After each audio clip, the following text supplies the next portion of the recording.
Ooh,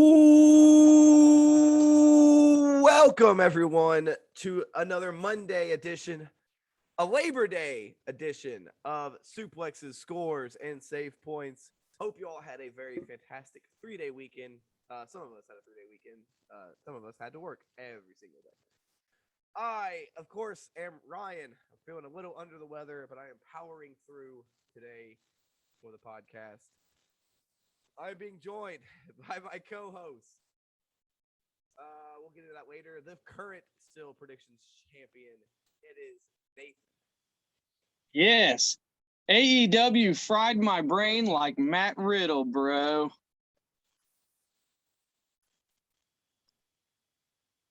Oh, yeah. Jeff's gonna be in just a second. He said he took a nap. Yeah. Yeah. So we are gonna be discussing AEW All Out. I have some thoughts that may shock some people.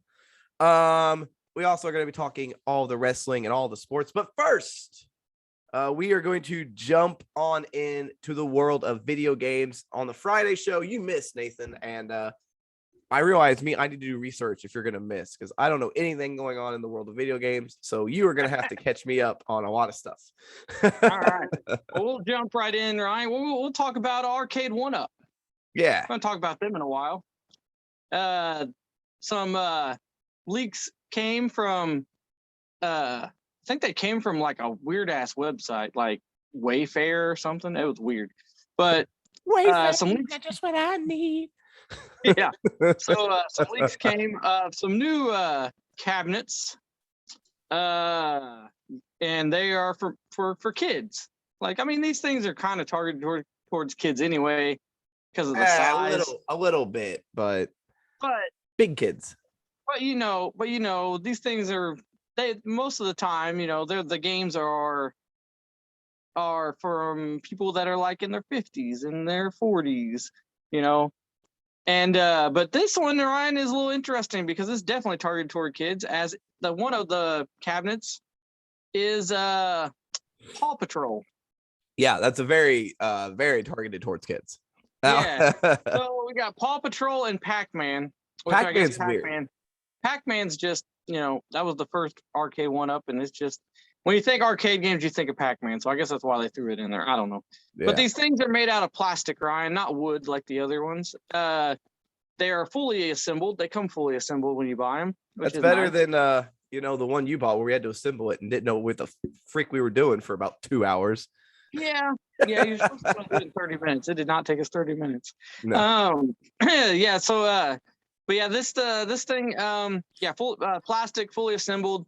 Fully assembled is nice, but it's way smaller than the current ones. Quite a bit smaller. So definitely target toward kids. And it comes with a little seat, or like a little. Yeah, it's like a little footstool almost. Thing, yeah. Made out of plastic also. Yeah. So Ryan, when you look at this thing, you look at it and you're thinking, okay, the original arcade 1-ups that were made out of wood. Yeah. Wood. Particle board. Yeah, we're around $300, right? Yeah. So I was like, okay, so this thing's probably going to be like 150, 175 maybe. No. This thing is $270 without the footstool. With the footstool, it's over like right around $300. Yeah. That's an awful big price for a I mean, honestly, it's targeted towards really little kids if you're using Paw Patrol. These are toddlers. Well, here's the thing. Is this an original? Is this an original game? Yeah. What I'm thinking is it's either gonna, because there's 3 Paw Patrol games on Xbox, Switch, and PlayStation 4. Okay, hold on. I'm looking it up. It says 3 included Paw Patrol games. So it was probably those 3 Paw Patrol games. Yeah, it's probably the one. Yeah. So basically, you can play the Paw Patrol games that we already have for the systems. You get to play them on an arcade machine, which is, cool. But it's cool for the little kids. But the thing is, Ryan, these games are like for 5-year-olds, 6-year-olds. Okay. Well, so they're going to grow out of this pretty quick. Are you really going to shell out $300 for something that they're only going to play for like a year, if that? Nathan, you you have kids. I have a kid. I do. We do And this for stuff. me, I all look the at it time. and like, well, for me, I look at it, I'm like, oh, cool. That'd be cool for my kid to have. But then when I start thinking about it a little more, I'm like, man, they'll probably play with that for like 2 months. Okay, yeah. I mean, I understand it, but like when we were kids, and I'm sure Jeff probably is the same. By the way, Jeff is here now. Yep. Your parents would buy us stuff that we would, use for like a year and then stop using it. So, I mean, Yeah. So that's maybe not $300 though, man. Maybe not this extreme where it's a fucking Yeah. video game cabinet, but But yeah, so I don't know about that. I don't know how much of a seller it's going to be. If this thing doesn't sell good and it's still at Walmart for like $100, I might pick it up, put it in one of my kids' bedrooms. Let's see. We also have PlayStation news, Ryan, as PlayStation made a lot of headlines as whenever they said that the new Horizon game, which is going to come out next February, when it comes out, you're not just going to be able to upgrade to the PS5 version if you have the PS4 version. You either have to buy the $80 combined version, or you just have to completely buy it all over again with your PS5. So that, if people don't know, on the Xbox, they have this thing called Smart. What's it called? Smart something. Smart Delivery. Yeah. So they have this thing called Smart Delivery, which basically just is a free upgrade when you buy. If you have the game on your Xbox One, if you have the Series X, you can just download the Series X version. So nice and easy, nice and free, nice and easy. Well, that came out that they were going to do that, Ryan, and internet blew up. They were furious, and it got so bad that the president of Sony had to come out and say, yeah, we messed up, and that's not going to happen. It is going to be free for this time to upgrade from PS4 to PS5 version, but on all the other games, God of War, the new Gran Turismo, all the new first party games, to go from one console to the other, it's going to be $10. $10 flat. So at least they elaborated that that's the way it's going to be from now on, because before it was like every game that came out, you didn't know what was going to happen. Some of them were free, some of them were like, nope, you got to pay. Some of them, it was just bizarre. So at least they figured that out. I'm not giving them a pass though, because they kind of brought them down and brought it down on themselves. It should have never happened in the first place. So, but yeah, so Sony's, this PS5, PS4, they dominated, right? Like PS5 has been pretty rocky for the PlayStation. Just saying, Sony's having some troubles out the gate here. Yeah. Let's see. We also had a new game, Ryan, that comes out tomorrow, but people could play it early if you bought the digital version, which was weird. You paid like $5 extra and you could play it early. And that was the Sonic Colors Ultimate Edition, which is a game that came out on the Wii. People say that this is one of the best 3D Sonic games besides like Sonic Adventure 1 and 2. They said this one's probably the best one. So it was kind of anticipated. People wanted to play it. So much so that a lot of people did that $5 thing and paid the $5 extra to play it early, which is ridiculous to me. But so they played it early, Ryan, and it was woo. We had some frame rate dippage. We had some pop in. We had levels that are supposed to have laser beams that you're trying to avoid. They were just gone. The people were running through these levels because there were no lasers. And then there's another level where the lasers weren't there, but it was still hitting them. So they're like invisible lasers. And then you had some levels that had like freaking flashing lights that were afterwards. People on Reddit and stuff where they had Reddit posts saying, "Hey, if you play this game and you got seizures, you might not want to play it." It's like, holy crap! So yeah, it was pretty extreme, Ryan. I don't know how that gets past testing and all that. Like, how the hell does that? I mean, I've seen bad stuff, but how the hell does that get past? And I'm sure they'll put some patches out to try to fix it, but will they have them out today? I mean, this game just came out 4 days ago on digital. I mean, there's no way they're going to have that patch ready by today. So if anybody's listening to this podcast and wanting to play Sonic Colors Ultimate Edition, I'd wait a while. I wouldn't buy that game for about a month. See if they get it all fixed up before you buy it. Do we have any releases over the weekend, Ryan? Hold on. Yeah, maybe. Speaking of colors, you mentioned that game, Sonic Colors. The newest installment in one of my favorite series is Life is Strange True Colors. Releases this week. It actually drops on Friday. We had a new gameplay trailer go happen over the weekend, and it looks awesome. I'm really excited for this game. I like the first two.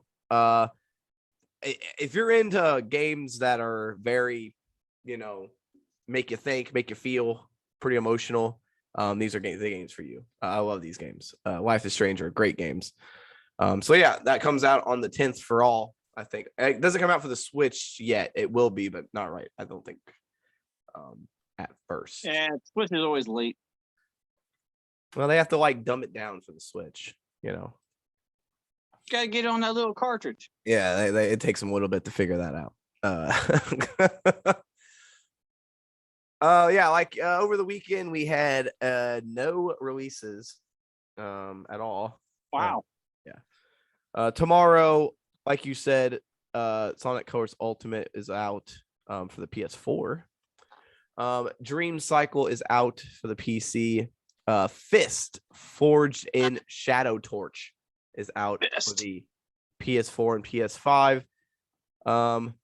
Vampire the Masquerade Blood Hunt is out for the PC. And then a Bus Simulator 21. Oh yeah.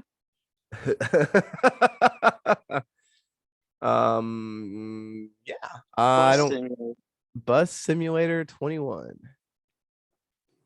Those simulator games are getting out of hand. I'm telling you, man. Like Lawnmower Simulator, Bus Simulator. On my daughter's Roblox game, I saw a laundry simulator, and I went, "What the fuck? Just go do laundry.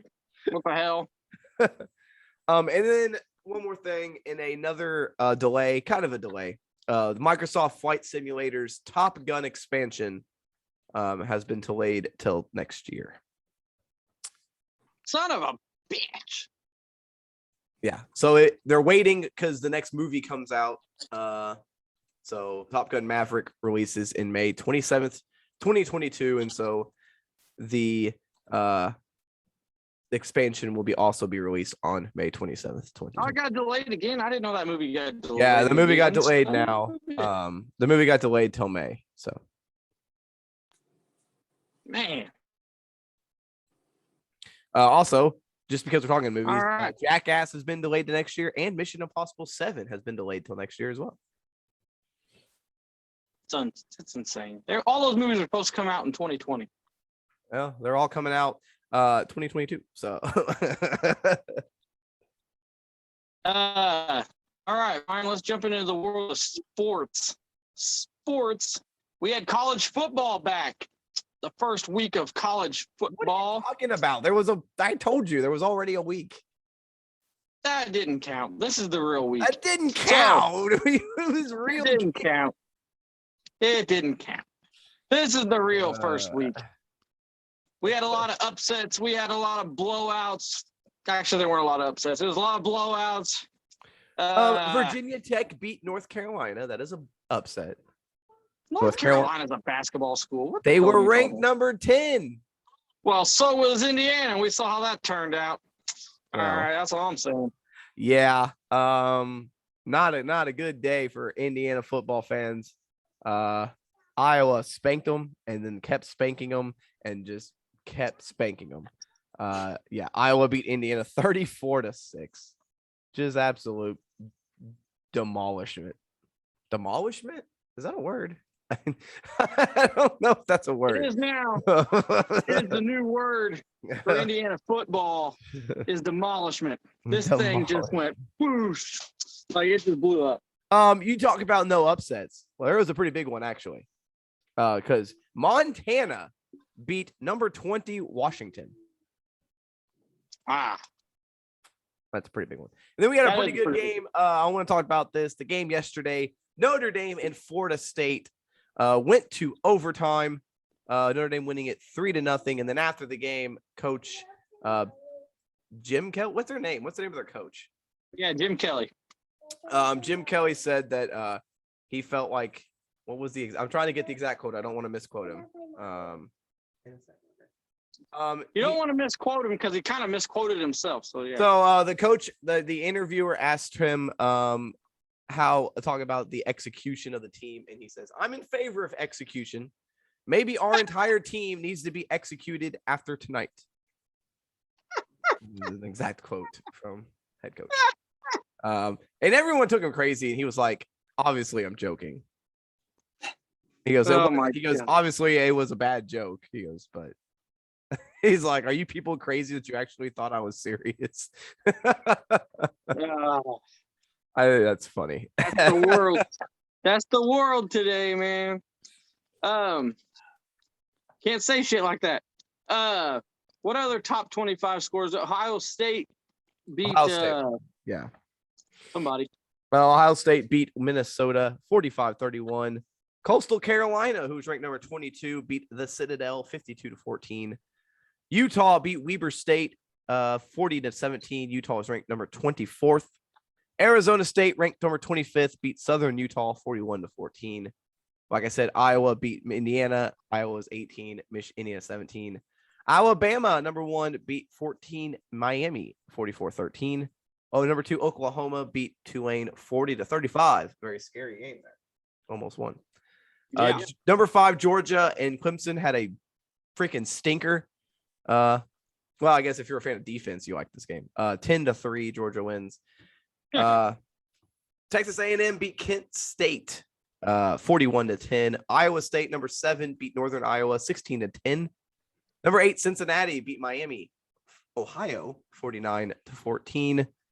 Number 19, Penn State beats number 12, Wisconsin at Wisconsin 16-10. That was a big upset.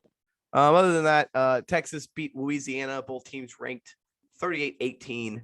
And that's, all the important scores. Yeah. So that's why we're just going to put this away now.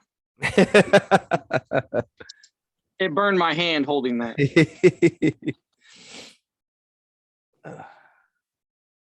Baseball playoff standings are getting crazy. We'll check it right now.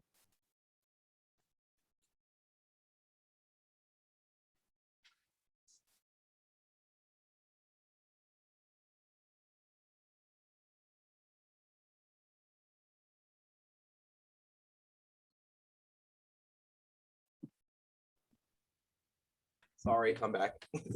All right, here we go. Right now, Ryan, in the National League, San Diego has passed Cincinnati. So now San Diego's back in the wild card. So that's going to be a flippy floppy for the next 3 weeks to see who gets that last spot. Who is it on the AL side here? It's still New York and Boston. On the AL side, we got what's that? It's still New York and Boston. Still New York and Boston. Yeah, those two teams are probably going to get it. Seattle's kind of dropping a little bit. Yeah, Seattle's 2.5 back. But the Reds can't get out of their own way, so got the Reds right here. All right, represent. All right, what else do we have in the world of sports, Ron? We have the U.S. Open going on right now in tennis. Yay. It's tennis. A lot of the big hitters are not around right now. They all said, fuck this. So we got a bunch of – might have an upset new champion here. New major winner. Yeah, a lot of the favorites went down already. Well, they went down, and a lot of them didn't even want to play. They didn't show up. Yeah.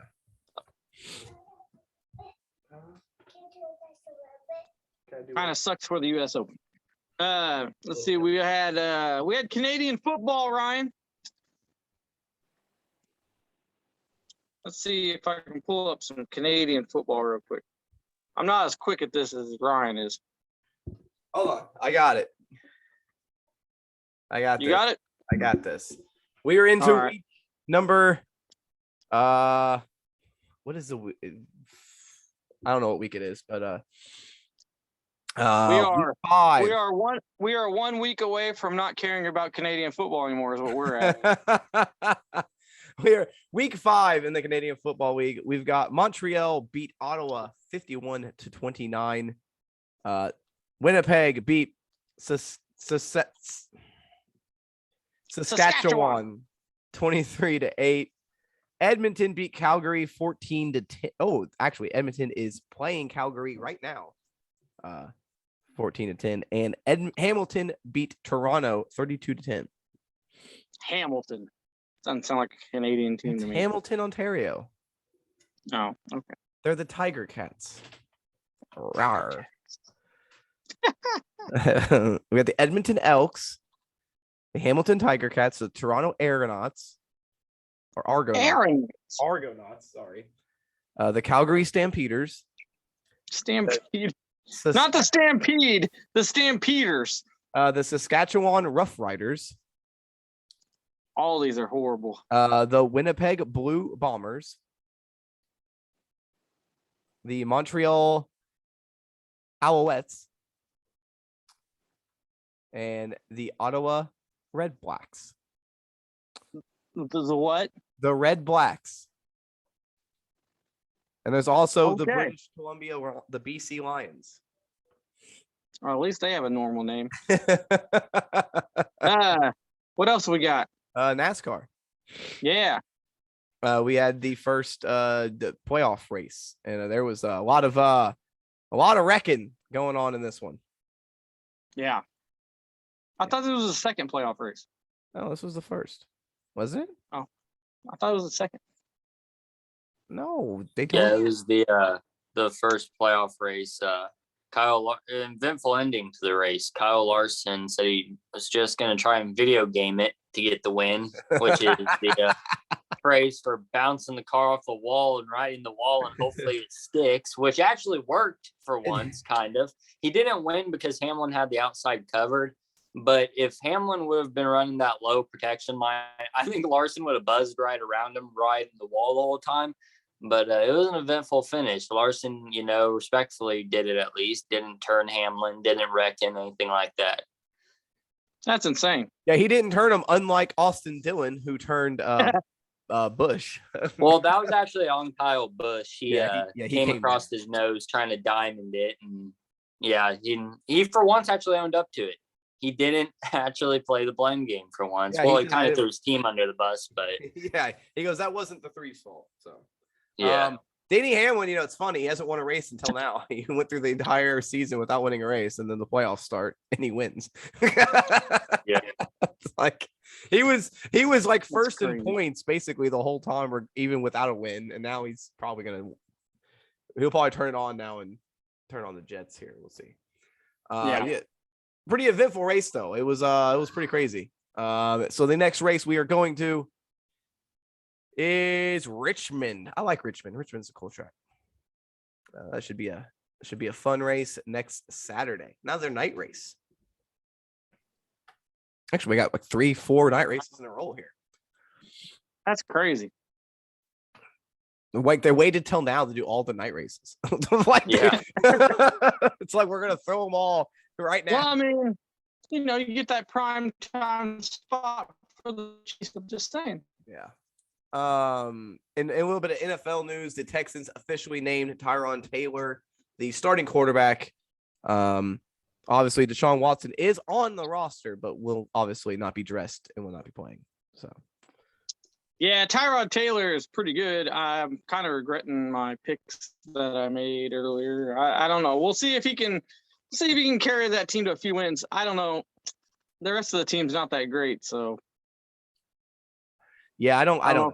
I don't know if Tyrod Taylor will be enough, but he's pretty good. Yeah. Well, they better hope he doesn't get injured because they have nobody else. So yeah, nobody picked up Cam Newton yet, surprisingly. yeah, we'll see. Poor guy. Poor guy. Poor old Cam. That little feller. He made millions. He's okay. That little feller. Oh. All right. Let's get into is that all sports? That's all I care to talk about. All right, let's get into the beef and potatoes. Let's get into the beefy stuff. Here we go. Yeah, let's get into the big boys here. First, let's get into Smackdown, which was wasn't bad. Yeah. Wasn't horrible. You had a championship or like a championship match. Was it a championship match or was it just a? It was for the title. Roman Reigns, Finn Balor. Very good match. And then in a moment, I think a lot of people may have missed the moment. After on the way out, Roman was leaving and the lights flash red and the heartbeat went off for like a second, which is maybe the indication that the Demon Balor is coming back. Rumors are indicating that he's going to wrestle Roman at Extreme Rules, which is weird because Brock's going to be on the show this week. So I don't understand why they would. I don't know. We'll see how they get there, I guess. I mean, I guess obviously they're probably saving Brock Roman for either the Saudi show or some Survivor Series. But that Saudi show is coming up pretty quick. So in October, is it? Yeah. So I don't know, but it's weird to have Brock come and then he's not the next challenger. It's weird. The big thing that confuses me even more than that, guys, is where are Shotzi and Tegan? They beat the tag team champions 4 times in a row, not winning the tag team belts, and they just kind of disappeared after being undefeated as a tag team. It's every week on this show, right? Because the last couple weeks, we were like, hey, where's Tony Storm been? So now Tony Storm makes an appearance, and now Tegan and Shotzi aren't on the show. It's like they can't they don't know how to book more than like 2 women. So they got we can't put all of them on the show. So we got to have 3 women on the show. That's it. Bright side is I think we're kind of starting to boil down to Sonya Deville's return to wrestling. It seems that way. It's going to be Sonya and Naomi. Looks like they're heading towards a feud, which could be pretty cool. Also on the show, we had Logan Paul, who I got to give him credit. The dude can talk. He wasn't even advertised, was he? No, he just showed up. He just showed up. I got to give Logan Paul credit, which is something I never thought I would say. But Logan Paul did pretty good in this segment. He got heat. He knew he was going to be booed, and he went with it. He knows he's a heel. This is a pretty good segment with Baron, Logan on the KO show. I guess they're still feuding. The one thing I did not like about this show was Cesaro and Rollins wrestling again. I figured this was over, and now here we are doing it again. And then Rollins won Cesaro won via disqualification, and then he was going to do the concerto, and then Edge stopped him. So that feud's not over either. Becky Lynch refused to wrestle Bianca Belair, and it was announced that they're going to sign the contract next week, and they will wrestle at SummerSlam. The Street Profits beat the Usos. That's another thing. The show was good. I like the matches, but I do not like this new champion contender shit that they're doing in WWE, where you have to beat the champion to get a title match. I hate it. You have to beat the champion to get a title match, unless it pertains to the women's tag team titles, where you can beat the champion. Why? I wonder why they're all of a sudden pushing heavy Street Profits again. Because I mean, the Street Profits for me, I liked them when they were in NXT. I liked them when they first showed up. And Montez is good, Angelo's good on their own. But their title reign was very forgettable for me. Yeah. I agree. I agree with that. And I also agree with that, but also they don't have anybody else. Because they have them face, I guess, team. And they they look like they might break up, which that's smart. You only have like 3 teams. Let's break one of them up. And so really the Street Profits are the only face team they got left. Why don't they just, dig from the old NXT, call up a team, like the Undisputed Era. Oh shit. Yeah. I say this every week when Montez Ford wrestles, and then we'll move on after we can move on. But I say this every week. I'm still so impressed by his frog splash. I don't know why I forget that he's so athletic, but every time he does it, I'm like, oh shit. Like every time I'm like, oh yeah, he's super athletic. I always forget. I feel like he's too athletic though. Like I feel like Sometimes. he's gonna like over rotate a flip. He's gonna do something that could end his career. Didn't he do that into like the table one time where he like jumped over him and landed like head first on the table? Well, yeah, that, and also sometimes he's too athletic to where the other guys can't keep up. Yeah. And it makes the match look bad. But all right. Let's move on to the other Friday show that matters. Because 205 Live does not matter anymore. Rampage. It was 305 Live this week. Yeah. Well, they had 3 matches, so you gotta give them credit for that. Rampage. AEW Rampage. This was the go home show for All Out. We started off with Malachi Black. Now, here's the thing. You couldn't have put him and Dustin. They're wrestling next week. You couldn't have put that on the pay-per-view. Yeah, they could have had him beat him pretty quick. I mean, why did we need, and we'll get into it, but why did we need QT and Paul White on the pay-per-view when you could have just filled that time with Dustin Rhodes and Malachi Black? Yep, true. But Malachi Black squashed Lee Johnson in this match. Lee Johnson gave it his all. He had a pretty good run, but yeah, that was a crisp black mass there at the end. It was great. It was a good one. Yeah. Are they still calling it the black mass? I think so. Yeah. Yeah. They did it twice that I know of. Now, is it JR calling it that? Because if it's JR, we can't trust it. No, I think at this time it was Excalibur, so I guess that makes it. I still can't trust it. So. I think Excalibur makes it canon. I don't know. Excalibur also didn't know his name, so. Yeah, good point. Then Chris Statlander took on Rebel, not Reba, and Jamie Hayter in a handicap match where she won. She slammed both women at the same time, which is pretty impressive because Jamie Hayter's a pretty big person. Yeah. Statlander looked good here. It was a good build for her match with Britt Baker at the pay-per-view. Very good match. Then your main event of the evening, Darby Allin versus Daniel Garcia with CM Punk on commentary. Punk and Jericho were pretty good together on commentary here. Yeah. I don't know who this Daniel Garcia is. Like, where the hell did he come from? I don't know. He's been doing all these main event matches and fighting these big guys, and I'm like, who the hell is this guy? Yeah. Like he wasn't on Dark. He wasn't on Dark Elevation. He's just all of a sudden. Well, I've never seen him. I've never seen him on MLW. I've never seen him on ROH. No. I don't know where he came from. I don't know where he's wrestled before here, and now he's just getting he's getting all these pushes against Darby Allin and all and Moxley and stuff. It's all right. At least he's better than Brandon Cutler. Oh yeah, definitely. Yeah, I don't understand his Red Death thing on his tights. They never explain that. I don't understand if he's supposed to be. Is he supposed to be Russian? What's going on there? His name's Garcia, so I doubt it. Yeah, wow. What does Red Death mean? Like, what the hell? Yeah, Nathan. His name isn't freaking Vladimir Kozlov. Dang. Yeah. Hey, maybe he'll come to AEW. I'm just kidding. I love double big E. Now. I love double E. AEW. Double. I love AE. Dude, okay. I just realized Daniel Garcia is 22 years old. Yeah, he's young as fuck. Holy shit.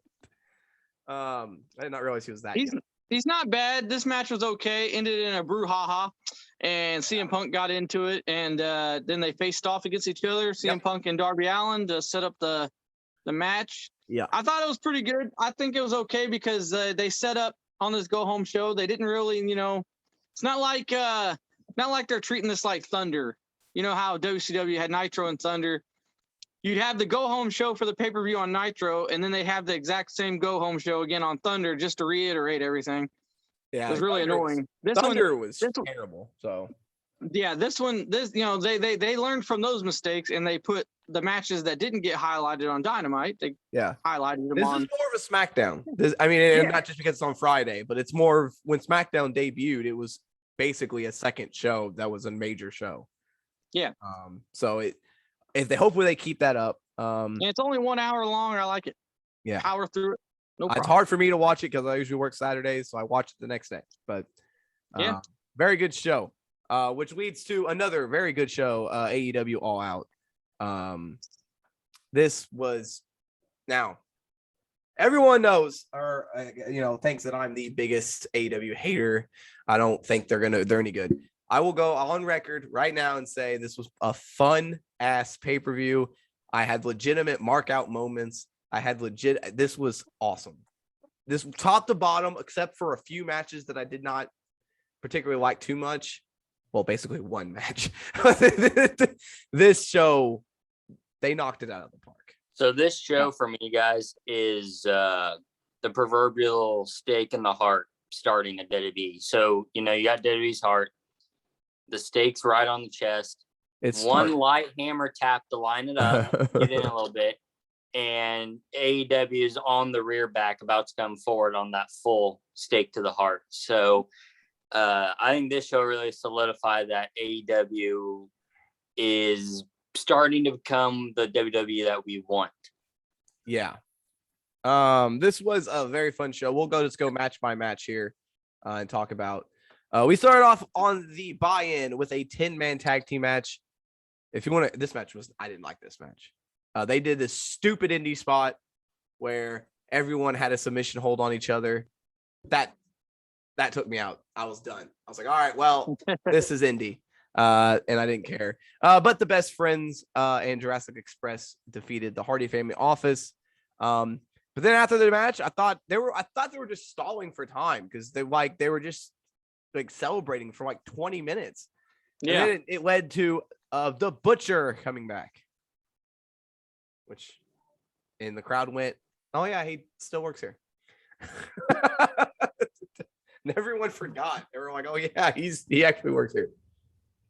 Yeah. So then we got to the main show here. We kicked it off with Miro and Eddie Kingston for the AEW TNT Championship. This was a very fun match. These two beat the holy hell out of each other. Yeah, Eddie Kingston. CJ Perry. Yeah. No. Yeah, I think it was Eddie Kingston's probably his best match in AEW. I didn't know he had this in him. It was, yeah. We all went with Miro on this one, by the way. For you keeping track at home, we all picked Miro to win. This was I did not mind it. Usually Eddie Kingston matches, I'm like, but I think Miro got the best out of them, and they had a very fun back and forth match for the quote not mid-card title of AEW, according to Tony Khan.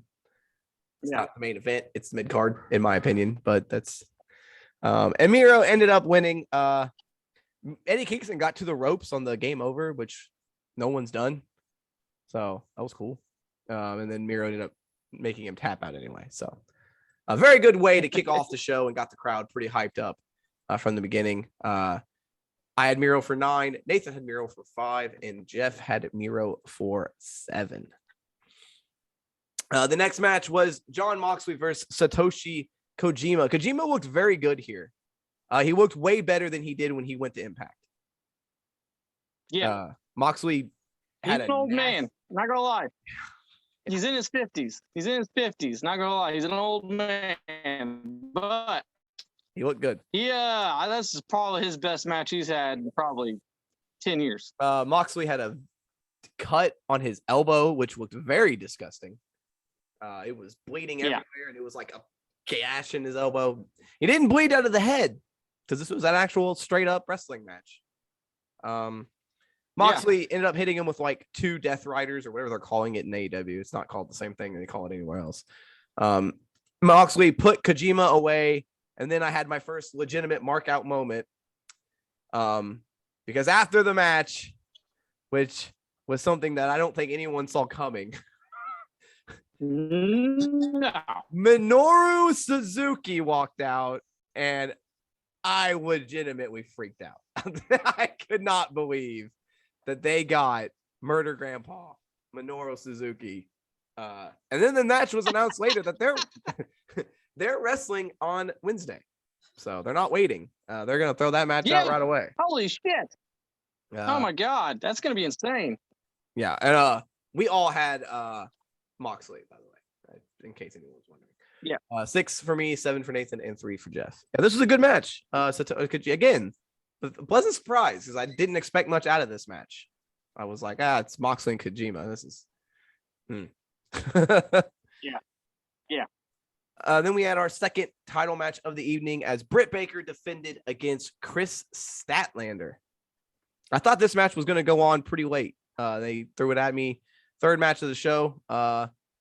Statlander looked good here compared to some of her other matches. So she didn't drop Britt on her head, which was a good thing. Almost. Well, she came close.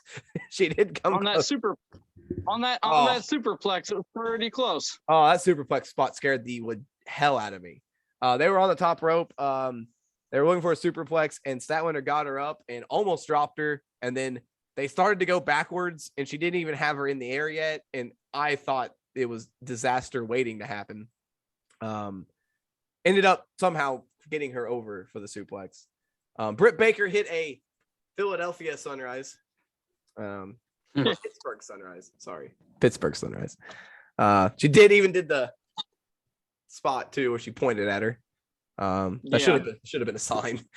No. And then she ended up winning with the lockjaw. This was the first match of the show that we disagreed on. As Jeff went out on a limb, went forward all and went with Chris Statlander. Did not pan out. I went for Baker for 7, and Nathan had her for 3. So right now I'm currently leading, but this will all change in a heartbeat. Yeah, my whole mentality of taking Statlander was, one, it's AEW. You never know what for sure they're going to do.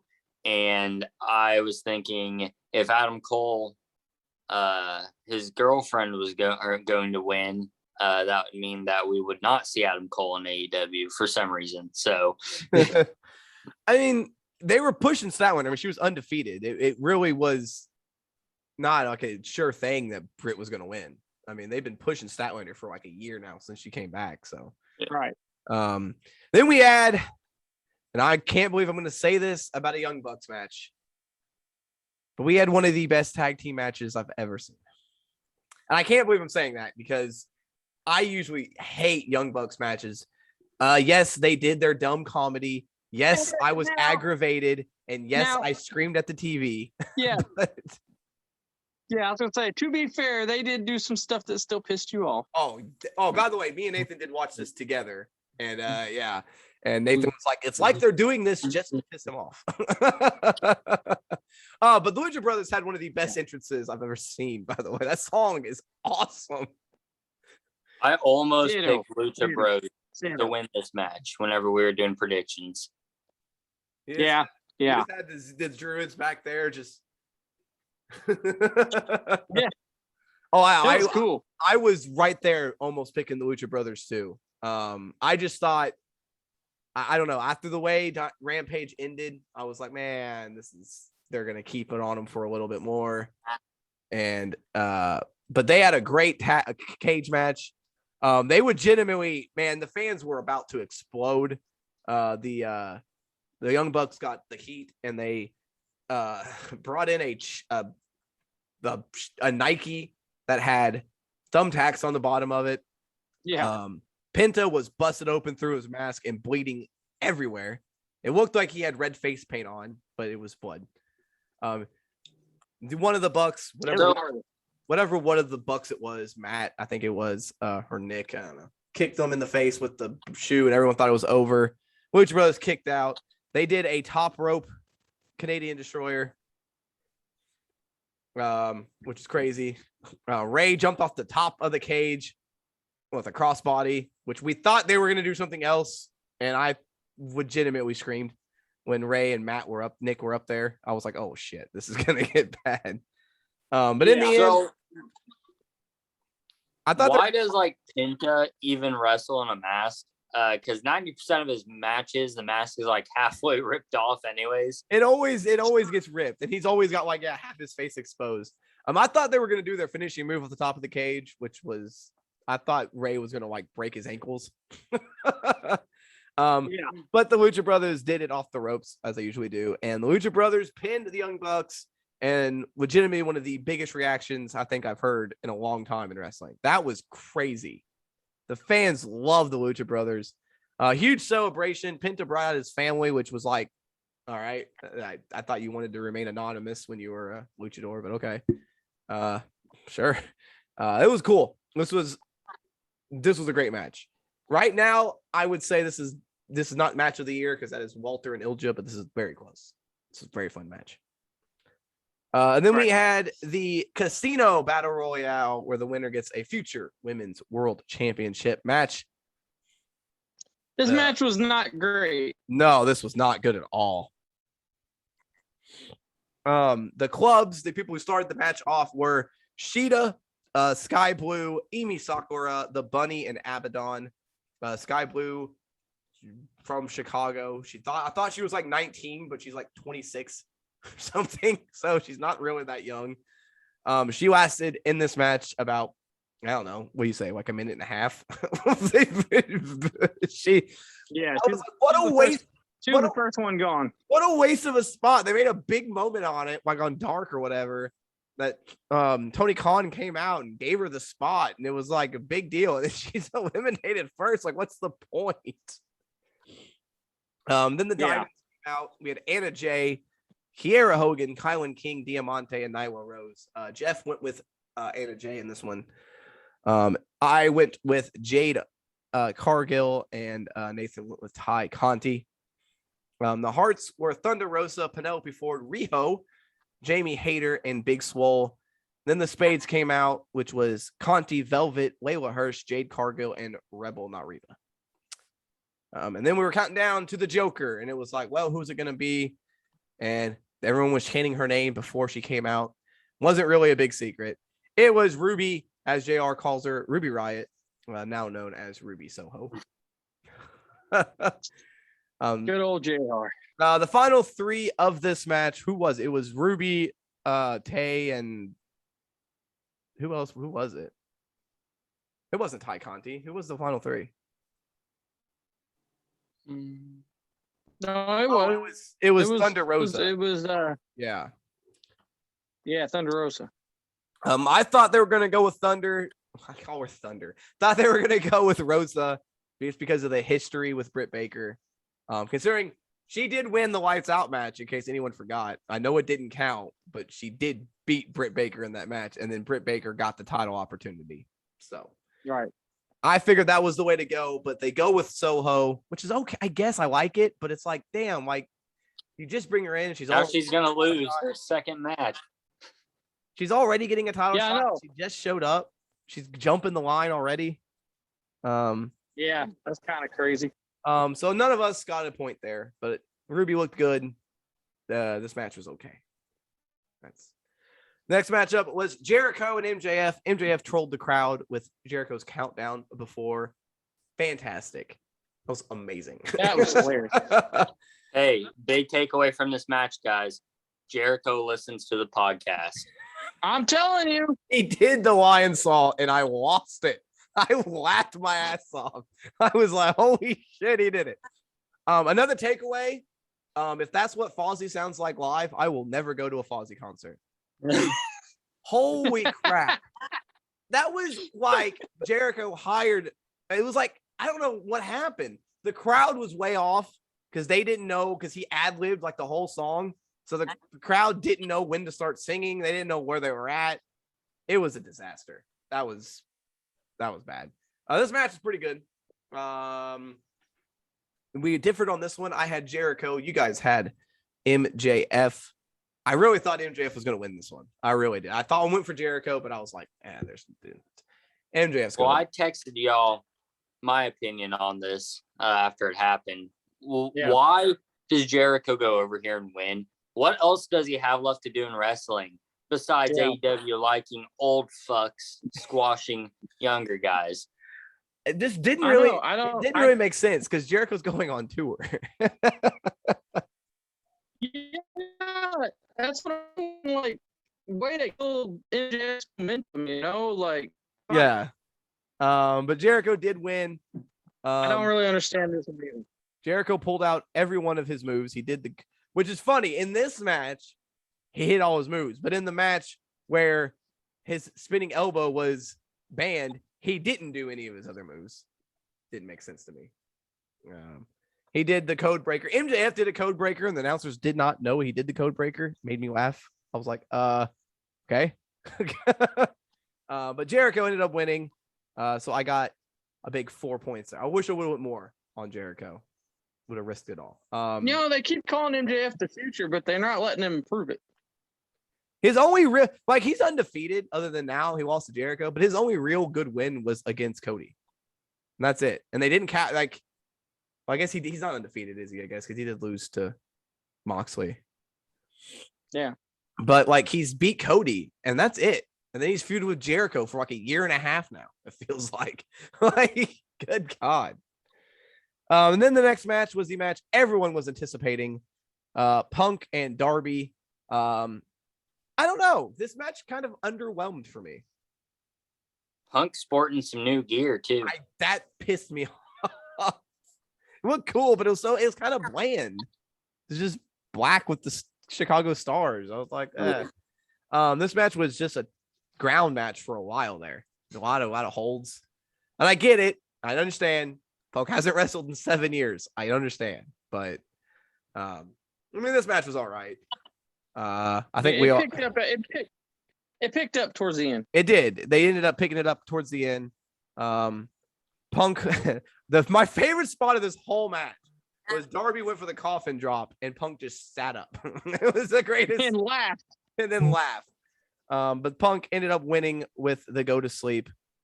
It was a good match. We all had Punk winning, obviously. I had him for 8. I feel like 8, and Punk had him for 9. At the end, they were shaking hands, and I thought Punk was going to turn on him and turn heel because after doing that sit up thing and smiling like that, I was like, oh, God damn it, just turn him heel. I so wanted him to, and he didn't. I thought Sting was going to turn on him. I know. I thought he was going to hit CM Punk with a fucking Scorpion Death Drop. Then we were going to have the dream match. That would be Punk versus Sting. But it didn't happen. Fuck that. Speaking of dream matches, ladies and gentlemen, the next match, the co-main event of the evening, was QT Marshall versus Paul White. Why was this match even booked? Why was this match put on in the co-main event spot? I understand it's probably the cool-down match, but why? This was a waste of 3 minutes. This was a 3-minute match on a pay-per-view that was a WWE match. That's all this was. This was Paul White. This was Paul White just doing what Paul White does in every match, and then he squashed QT. I mean, I went with QT Marshall. That may have been my downfall here. Nathan and you and Jeff had both had Paul White to win. This was dumb. this was a dumb Big Show match. can only wrestle WWE style matches. He Paul can't White- wrestle anything else. He can't even walk. Yeah. He could barely get to the ring. Yeah, this was a waste of time. And then we have our main event, Kenny Omega versus Christian for the World Championship. I know Christian wanted to go out here and he wanted to have a 6-star classic with Omega, but it didn't work. This match was good, but this did not feel like a pay-per-view main event to me. I feel like the Rampage match was, even though it wasn't as long, I feel like the Rampage match was better. Yeah, I mean, they did some cool stuff in this match, and it was all right. It Christian definitely got a wasn't the hole in his 5-star ribs. match. Good God Almighty, that was a gash. It looked like that freaking table punctured him. I was like, what the? Well, they set up a table at like an awkward angle. It was like diagonal to, like, it was like, and then they did a spear and Christian came down and the leg of the table went through the table and caught Christian right on the side, and he had like a hole in the side, and it was just You could tell he couldn't even move right after that either. Yeah, that was. So of course Omega wins. This was top rope one-winged angel on Christian, which I never thought I'd see that happen. Yeah, Christian was going for a top rope kill switch, and then Omega rounded into a top rope one-winged angel, which holy shit. That was insane. Yeah, I didn't expect that. And then everyone thought the match show was over. Omega, everyone started they started beating up on Christian. They started they had the gang warfare. And then Omega said no one can touch me. The only people who can beat me for this title are retired or dead. Oh. And then Adam Cole came out. Which please tell me, like, in his theme song during his entrance, whenever he appears on Dynamite, please tell me they keep the boom in it, because that is like a staple now of Adam Cole. Yeah. Yeah. He came out and then the Young Bucks. The Young Bucks were the continuity. The Young Bucks were the Young Bucks. They had to be their stupid selves. I thought you were dead. Dumb. And then Adam Cole got in Kenny Omega's face. And he super kicked Jungle Boy. The Young Bucks kissed him on the cheek. And they all celebrated like they pulled one over on us. Oh, they got us. And Omega was goodbye. Omega was gonna kiss it goodbye. And then you heard da da da da da. His new theme fucking rules, by the way. Like, it's the old school, it's that new theme, but then they mix in like the beat. I was like, oh damn. And then fucking Bryan Danielson walked out to one of the biggest reactions in a long time. Him, Christian, Jungle Boy, and all of them cleared the ring. They stood tall at the end of the pay-per-view.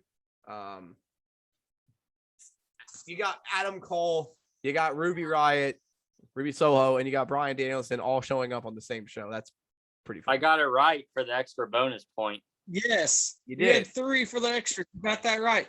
And that Bryan Danielson showing up, Jeff, calls me and Ryan to tie. So this belt stays right here. Because if it would have just been the 2, Ryan would have got the bonus points and won this thing. Yep. So Adam Cole coming out screwed me of the title, which is ridiculous. If I would have got the bonus, now what do they do though? Yeah, I don't know. Adam Cole. Dynamite's gonna be.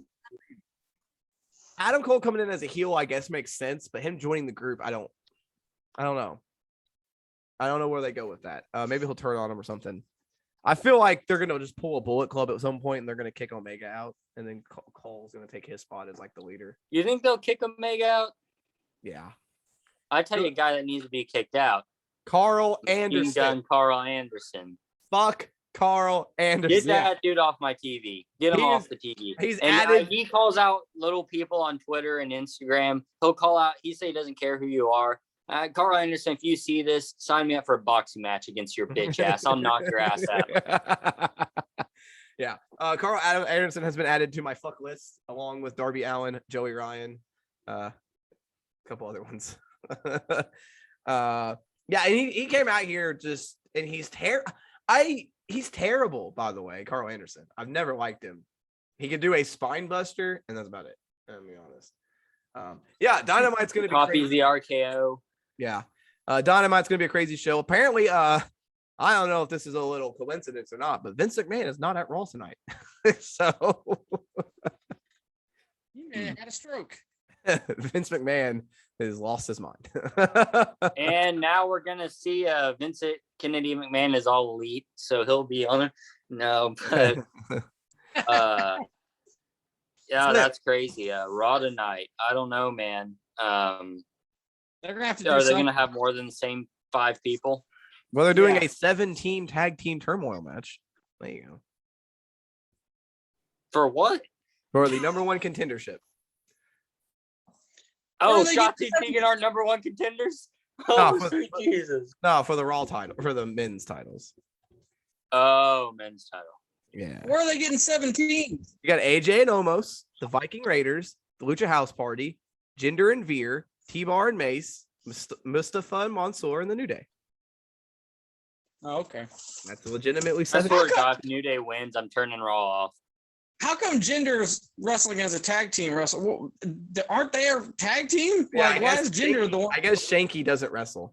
But you did mention the women's tag team titles. They are on the line tonight, but Nikki Ash and Rhea get a title shot instead of the team that's beat them 4 fucking times.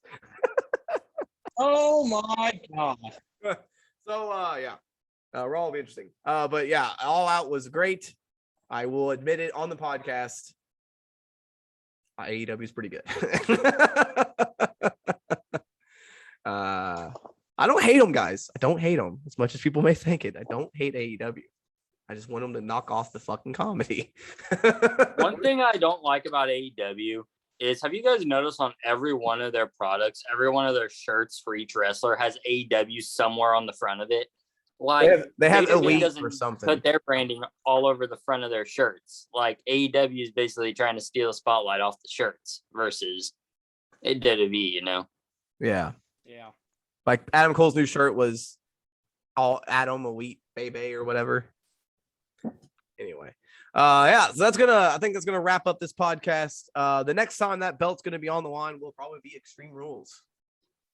I think. Unless there's another pay-per-view coming up at some point that I'm forgetting, but I don't think so. I'm gonna have some extremely bad picks for that one. Let me tell you. It's WWE, dude. You never know what they're gonna do. Also, it was announced that AEW will be moving their next pay-per-view, Full Gear. They were going up against heavy competition from the UFC, a boxing match. So they removed it to November 13th, which I think is like a week ahead of what it was originally supposed to happen. Well, they don't want to test their standing ability against big dogs. Yeah, because I think it was supposed to happen on the 20th or the 27th. They moved it up to the 13th on my birthday. Woo! So all right, that's gonna do it. I made it through the podcast without dying. All right. We'll see you all on the Friday podcast. We'll be reviewing everything that happened on Raw, NXT, and AEW. It should be a fun one. As always, check out the YouTube channel for the video. If you're listening to this, you can check it out, see our faces, and all of us freeze at half the time. This is the last NXT with the old set. NXT next week. No, it's the 21st, isn't it? I thought it was the 14th. It might be. I don't know. It's next week. Is it next week? Yeah. Oh, okay. Yeah, so we'll see what D-Day, the baby. new NXT looks like next week. It should be interesting. We'll see what the last NXT looks like. Yeah, check out the YouTube channel for all of the for the video. As always, you can follow us on social media at SabraiENT. My social media game's been lacking lately. I promise I'll try to pick that back up. I tell you what, guys, they should have ended the era of NXT when Joe and Cross destroyed the arena. That should have been like the last thing for NXT. Yeah. I don't know. I'm liking the new set though, guys. I think it's gonna be cool. We'll see. As always, yeah, follow all the social media at SabraiENT, TikTok, Twitter, Facebook, Instagram, and YouTube.